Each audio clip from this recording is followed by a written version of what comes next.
La période des fêtes t'inquiète? Tu as peur de prendre du poids durant les fêtes? Tu trouves déjà que tu en as à perdre? Tu t'inquiètes de ça? Écoute ce qui suit. Je vais te donner mes 10 trucs et conseils pour ne pas prendre de poids durant la période des fêtes.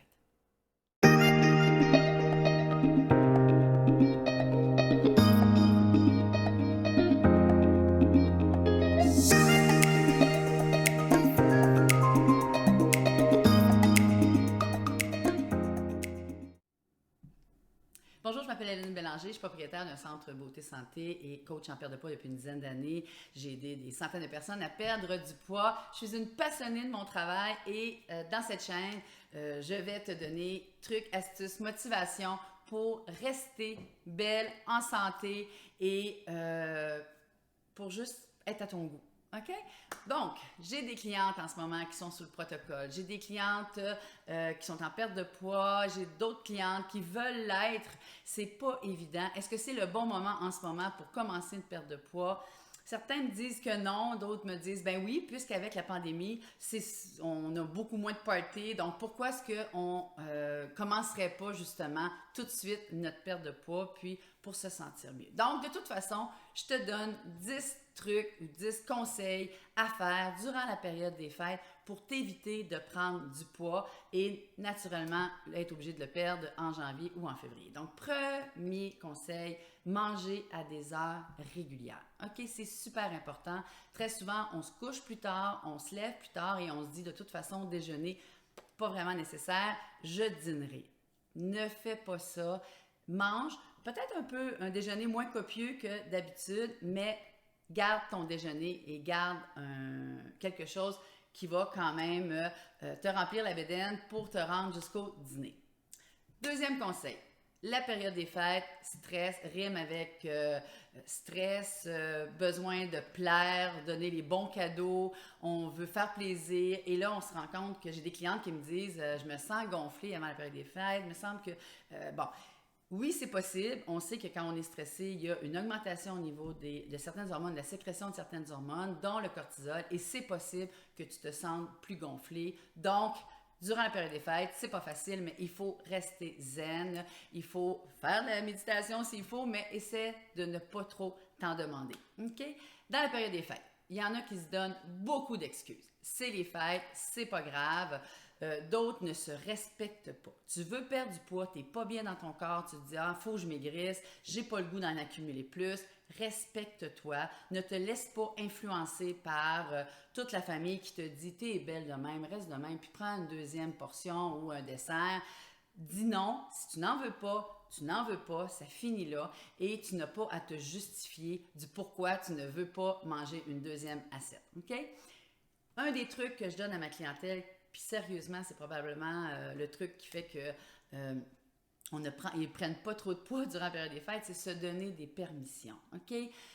C'est la période des fêtes, tu sais que la belle-mère fait un super bon gâteau, puis tu l'aimes ce gâteau-là, puis elle le fait juste à la période des fêtes, donne-toi la permission de le prendre sans remords ni regret. Même chose pour la tourtière de la belle-sœur, donne-toi des permissions. Si tu te dis ce soir, je vais prendre 5 verres de vin, ce qui est vraiment beaucoup, bien, limite-toi à 5, ne va pas à 6. Si tu t'en donnes 3, respecte ça. Pourquoi? Parce que quand les gens se disent « Ah, je vais prendre un verre de vin, puis après ça, je vais arrêter », très souvent, on en prend 2, 3, et après ça, c'est la déception de soi-même. On n'est pas capable de garder le focus. Je suis bien pas bonne. Non, non, non, on ne fait pas ça. On se donne des permissions qu'on va respecter. Ça peut être une permission qui est trop, qui n'est pas raisonnable, mais c'est pas grave. On la respecte et on garde un certain contrôle de nous-mêmes et de ce qu'on va à ce moment-là ingérer. OK? Je me reprendrai après les fêtes. 5e conseil, arrêtez-moi ça tout de suite. On ne se reprend pas après les fêtes. On fait attention là.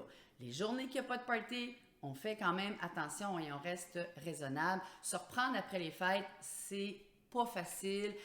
Pourquoi accumuler 2, 3, 4, 5 livres? C'est difficile à perdre 5 livres et ce n'est pas nécessaire. D'autant plus qu'on sait que très souvent, ces 5 livres-là, on ne les perd pas. Et à chaque année, on accumule. Et plein de mes clientes femmes me disent à 40-50 ans, ben c'est ma ménopause, mais ça fait 5 ans qu'ils accumulent 2, 3, 4 livres à chaque année. Donc, ça finit par faire beaucoup de poids. Donc, on oublie ça. On ne se reprend pas après les fêtes. On fait attention là. 6e conseil, Sauter des repas, on oublie ça. Je l'ai dit tantôt, le déjeuner, on le garde. Oui, on mange des fois trop durant la période des fêtes. C'est pas une raison pour sauter des repas. Tu ne sautes pas de repas et tu respectes tous tes repas. 7e conseil, arriver affamé chez la belle-mère. On sait que la belle-mère, elle cuisine super bien. On sait que ça va être difficile de pas trop manger. Donc, arriver affamé est une très mauvaise idée. Donc, une demi-heure avant d'arriver ou que la visite arrive ou que tu vas à quelque part, à ce moment-là, tu manges quelque chose. Principalement quelque chose qui contient des protéines. Prends-toi un morceau ou deux de fromage, un fromage assez maigre, quelques petites biscottes, prends-toi un yogourt grec si tu aimes le yogourt grec. Chez ma clientèle, il y en a qui vont prendre un smoothie, idéal protéines, ils vont manger, on mange quelque chose dans la demi-heure qui précède notre arrivée et à ce moment-là, quand on arrive, puis que là, notre hôte sort les chips, sort les noix, sort les saucissons, sort le fromage, on n'est pas à 2 mains dedans pour manger les chips parce qu'on est affamé. Donc, pensez pas sauver des calories dans votre journée en vous affamant. OK? C'est pas une bonne idée, tu ne t'affames pas, on fait pas ça. Donc, vous arrivez avec, comme on dit, la bédaine qui contient un petit quelque chose dans la bédaine et vous êtes capable de résister jusqu'au repas.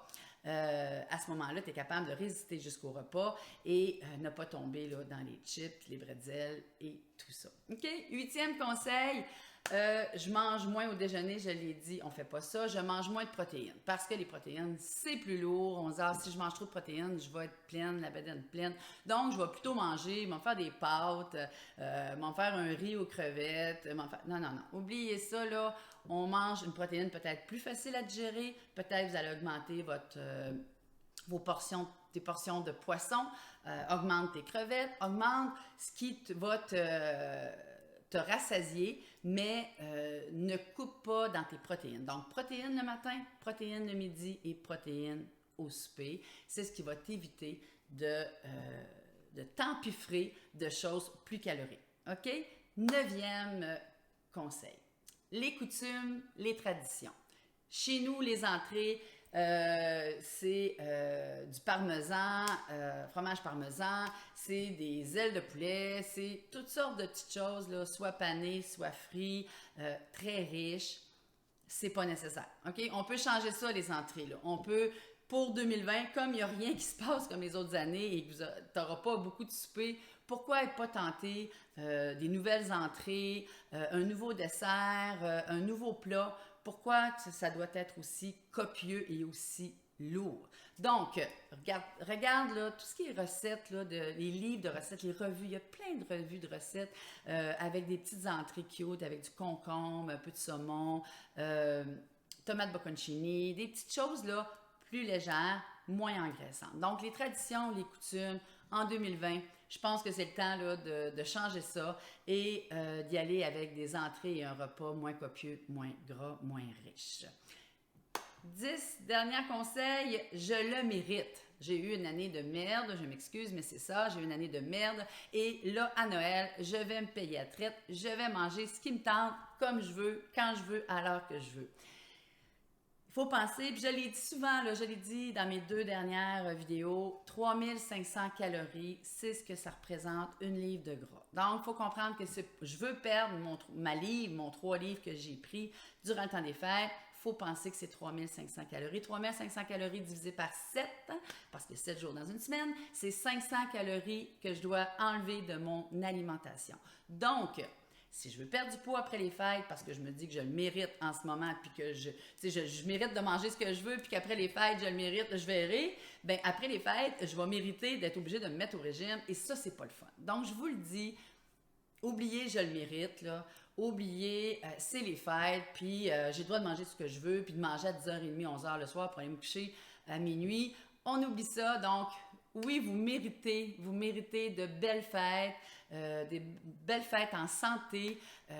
Faites attention à vous, puis oubliez le je le mérite pour le perdre après les fêtes. OK? Fait que si tu as aimé cette vidéo, si tu as appris des trucs, like-la.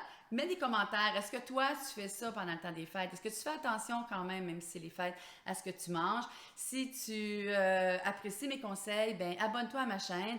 Fais la petite clochette pour recevoir les notifications là, de mes vidéos. Donc, je te souhaite un beau temps des fêtes. Prends soin de toi, puis fais attention à toi, puis fais des bons choix.